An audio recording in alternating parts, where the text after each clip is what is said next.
This is the preface to the book. Gadgets to God is a journey through the gadgets and technologies that have influenced my life and are about to bring almost unimaginable changes to our world. Each of the chapters in this book is devoted to an individual technology, from the transport technologies of bicycles, scooters, motorbikes, cars, buses, trains and planes of chapter 2 to the immersive technologies of video games, virtual worlds and social networks that now engage our discretionary time, attention and income. The chapters in this book have been organised in the chronological order in which they influence my career and my life, and on reflection are increasing order of importance and significance in determining the future of everyone on this planet. Now, the span of my lifetime has seen a massive transformation in our use of these technologies as they now converge within powerful new devices and applications, such as the camera that I'm recording this on. With this transformation in usage has come a profound change in our relationship with technology, which I believe will create unprecedented challenges and opportunities that we as the human race may struggle to manage. So, the message behind this autobiographical account of my own and mankind's relationship with machines and technologies in the second half of the 20th century and first decade of the 21st is quite simple. So my generation of baby boomers has lived through an unprecedented period in our history. And I regard myself as being extremely lucky to have lived through this time. As my life began in an era when human beings used their intelligence and senses to get the best out of machines and technology, and my life will end in an age in which machines and technology will be using all their intelligence and senses to get the best out of human beings. So, where we were once masters, we now may become slaves to this new god of technology. And the consequences of this shift in power are profound, unpredictable, and potentially either disastrous or liberating for the future of mankind. And the choice is ours.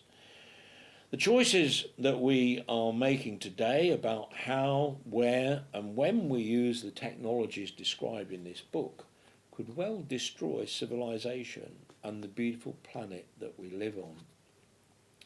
The world I have spent my life in is, I believe, a metaphorical Garden of Eden.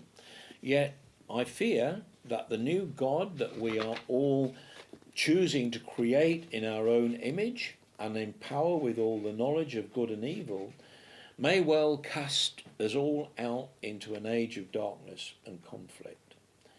And the stories of the Bible's Old Testament, and this is quite a radical concept, may not have been about the past, but may well be predicting the future. So, my wish is that this book will hold something of value for everyone with an interest in what the future may hold. And I hope that the digital natives who were born into the information society of the internet will learn what the world was like without computers, broadband, mobile phones, video games, social networking websites, and that they will use this knowledge to harness these powerful tools for the good of mankind.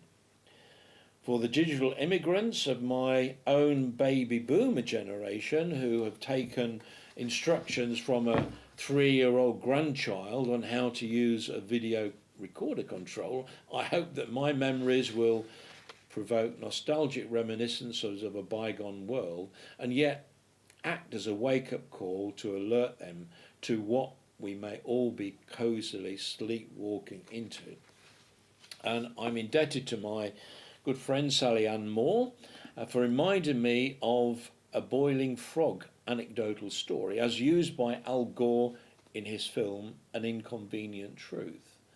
And in this story, the frog is placed in boiling water. And if it's placed in boiling water, it will jump out. But if it's placed in cold water and the water is heated slowly enough, It will stay in the water until it is boiled alive. Today we may all be that frog, but the rate of heating is now accelerating rapidly, and I hope that as frogs we will still have time to jump out of the saucepan before the lid is sealed on our fate. And the book is dedicated to my mother and my father and my grandparents, all of whom have passed away now, and who played such an important part in making me who I am. And also to my son, whom I haven't seen since he was placed for adoption in 1967. And also it's dedicated to the technologies that have so shaped my life.